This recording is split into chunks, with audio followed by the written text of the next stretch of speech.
me chamo Karine Dalazen, sou psicóloga e atuante aqui no CRAS do nosso município e agora também faço parte da equipe multidisciplinar da Secretaria de Educação. Hoje eu estou aqui para a gente conversar um pouquinho sobre um tema muito importante, que é o dia de hoje, o Dia Nacional de Combate ao Abuso e Exploração Sexual de Crianças e Adolescentes. Desde o ano 2000, essa data é instituída em lei, para que durante o mês de maio, considerado o Maio Laranja, nós possamos parar para refletir um pouquinho sobre esse tema, orientar, educar as nossas crianças e repensar sobre como estão as nossas relações com os nossos filhos. Bom, inicialmente eu gostaria de contar um pouquinho para vocês por que o dia 18 de maio foi escolhido o dia para marcar essa campanha. No ano de 1973, uma menina de 8 anos chamada Araceli Crespo foi sequestrada, violentada, abusada sexualmente até a morte. Ficou 6 dias desaparecida e após então foi encontrada com marcas de queimadura em todo o corpo por ácido. Os criminosos foram presos, mas passado algum tempo foram soltos. Sua mãe é apontada como cúmplice no processo e esse crime ficou impune, o que chocou todo o nosso país. Então se escolheu essa data para homenagear essa menina e para reforçar a importância de se trabalhar sobre esse tema. A gente sabe que diariamente crianças sofrem vários tipos de violência, independente da classe financeira, da condição dos pais, do município que elas residem, se é na cidade ou se é no interior. Por isso todos nós temos responsabilidade, sociedade, entidades civis e judiciárias, né, para cuidar dessas crianças e desses adolescentes. Bom, para explicar para vocês um pouquinho sobre a diferença entre abuso e exploração sexual. O abuso é o ato propriamente dito, é quando uma criança ou um adolescente é usado com a finalidade sexual mesmo, para a prática do ato sexual. E a exploração leva em consideração as questões financeiras, né, de venda ou de troca, como é a pornografia, o tráfico sexual, a divulgação de imagens, né, a venda de imagens de crianças e adolescentes na internet, por exemplo.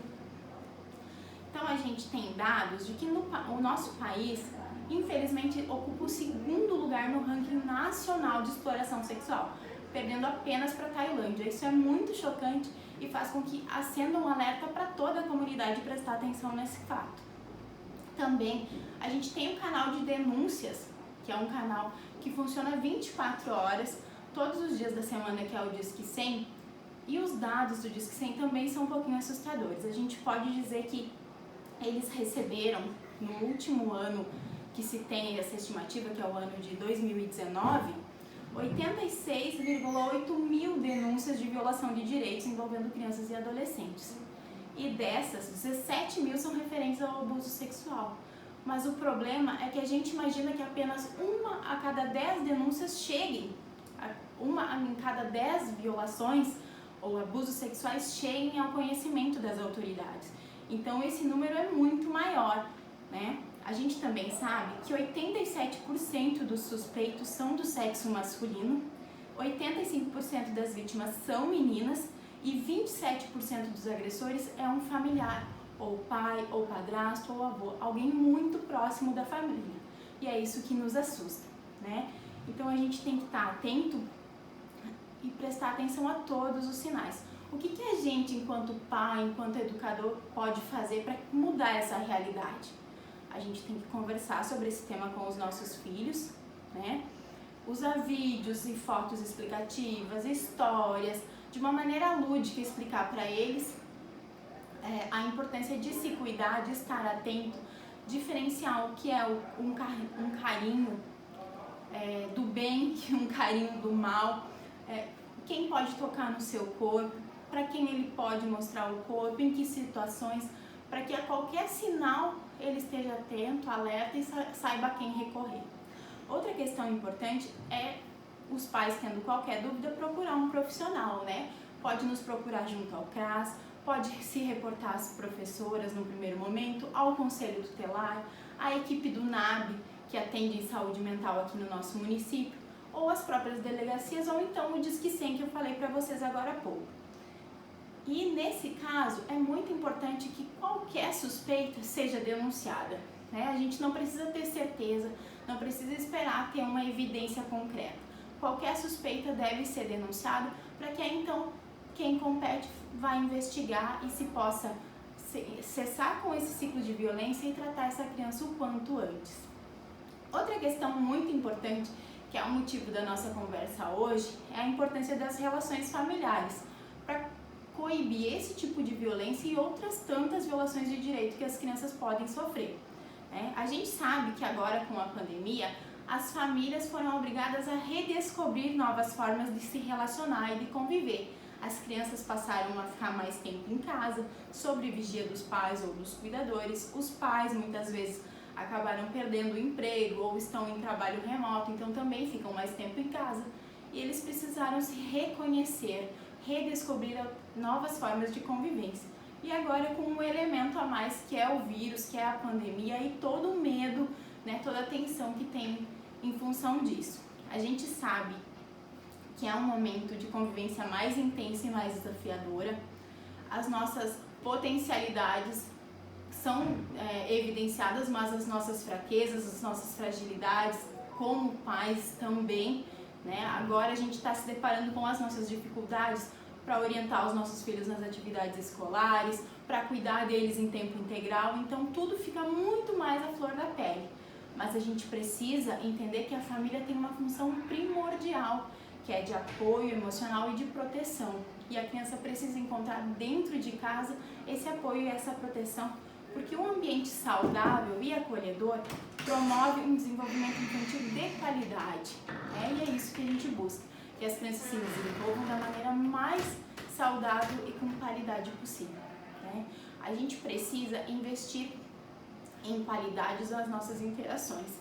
A gente sabe que muitas famílias se encontram apenas aos finais de semana em sua totalidade, Ou o pai trabalha fora da cidade, ou a mãe chega à noite, mas que esses poucos momentos sejam de qualidade, que a gente possa investir um pouco do nosso tempo de uma forma saudável e com qualidade para as nossas crianças, para que essas interações produzam bons frutos para eles, A gente deve compartilhar as nossas experiências, incentivar os nossos filhos, mostrar para eles aonde a gente errou, como a gente agiu, para que eles consigam aos poucos e se fortalecendo e possam, à medida que vão crescendo, enfrentando tudo que surge na vida deles de maneira mais sábia e tranquila.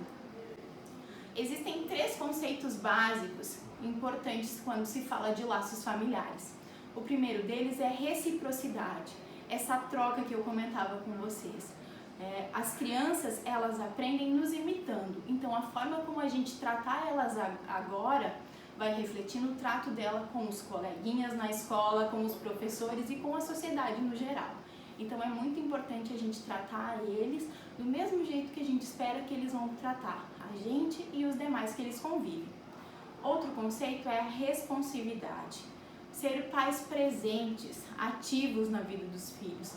Claro que cada um nas suas limitações, dentro da sua realidade, mas dentro da possibilidade que eu tenho, eu acompanhar a vida do meu filho em todos os sentidos, Encorajar a criança para que então ela continue se comunicando e demonstrando as necessidades dela e os interesses, Outro conceito é a diretividade. O que significa isso? É eu apontar o caminho, mas fazer com que o meu filho tenha conhecimento suficiente para ele seguir de forma autônoma. Eu vou orientar, eu vou direcionar, mas eu vou deixar ele caminhar com as próprias pernas. Eu vou estar ao lado dele sempre que ele precisar, mas que ele possa seguir em frente, Bom, para a gente finalizar, eu queria trazer para vocês algumas dicas básicas para fortalecer a conexão e os laços entre a família. Não só com os nossos filhos menores, mas com os nossos companheiros, com os nossos pais, com toda a nossa família. O mais importante é dialogar, É ouvir e se fazer ouvir também. Isso é muito importante. Outra questão é realizar as atividades do nosso cotidiano, do nosso dia a dia juntos. A gente sabe que algumas famílias perderam o hábito de se sentar à mesa e fazer as refeições juntos. E isso é muito importante, essa troca, essa vivência de momentos faz toda a diferença na vida da criança.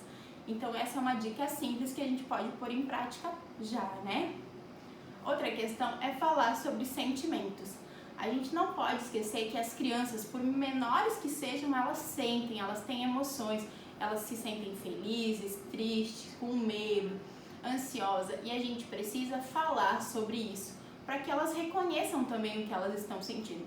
A gente é que vai ensinar para elas o que é o medo, o que é a tristeza e como se comportar com cada uma dessas emoções. Outra dica é construir uma rede de apoio. A criança precisa saber em quem, além do pai, da mãe, da avó, do cuidador, com quem mais ela pode contar. Olha, tu tem uma madrinha, tu tem um tio. A criança precisa saber quem é a rede de apoio dela e com quem ela pode contar em um momento de ausência do pai ou da mãe, ou em um momento que ela se sentir ameaçada pelos próprios cuidadores, né? A gente tem que também respeitar a individualidade e a particularidade de cada uma das crianças, né? Quem tem mais que um filho sabe que mesmo os filhos dos mesmos pais não são iguais. Então, cada um de nós dentro da nossa casa tem as nossas diferenças, as nossas particularidades, e isso precisa ser respeitado dentro da família. Outro fator importante é conhecer o filho da gente, né? Os filhos. Vocês já pararam para se perguntar se vocês sabem qual é o desenho preferido, ou que cor ele gosta, qual é a comida que ele mais gosta e por que ele gosta disso? Quando foi que surgiu o interesse dele nessas coisas? Conhecer o filho, saber das preferências, dos interesses é fundamental para estreitar os nossos laços com eles. Outra questão é estimular, incentivar e apoiar em tudo que ele for fazer. Se o meu filho for fazer uma atividade pela primeira vez e errar, tá tudo bem, todos nós erramos. Eu preciso enfatizar a boa vontade dele em fazer de novo, apontar o que até aqui ele fez de bom e encorajar para que ele siga fazendo e melhorando sempre. Outra questão é o respeito mútuo, né? A gente pode e deve impor limites dentro da educação, mas a gente tem que respeitar e ter empatia, né? Se colocar no lugar dos nossos filhos, mesmo eles pequenininhos, compreender que aquela briga da escola que pra gente é bobeira, pra ele faz toda a diferença. Então eu preciso respeitar os sentimentos, as emoções dele, o que ele fala, para que a gente consiga ter uma conexão melhor. Praticar bons hábitos de comunicação, né? Quando eu converso com o meu filho, eu ensino ele a se comunicar. Isso é fundamental para a vivência em sociedade. Eu já comentei antes que o fato de não comparar com outras crianças, mas sim incentivar sempre. Estar disponível para ouvir, né? Muitas vezes a gente quer que os nossos filhos ouçam os nossos sermões, as nossas reclamações, as nossas dicas para educar, mas a gente não está disposto a ouvir o lado deles. Isso é fundamental quando se trata em laços. E sempre, sempre, sempre elogiar com generosidade, enaltecer as qualidades e quando for criticar com moderação e com bom senso, né? Apontar sim as falhas, mas sem ser agressivo, sem ser ofensivo, para que eles se sintam encorajados para melhorar e não desmotivados a agir novamente, tá? E por fim, mas não menos importante, validar os sentimentos das crianças sempre, né? Se você percebeu que o seu filho está mais tímido ou mais triste que o comum, pergunte, se interesse, dê sentido e dê valor a esse sentimento, porque fala muito e é assim que a gente pode ajudar as nossas crianças a se desenvolverem melhor, a ter uma vida psíquica saudável e se livrarem de possíveis violências. Tá bom, pessoal? Obrigada, até mais, tchau, tchau!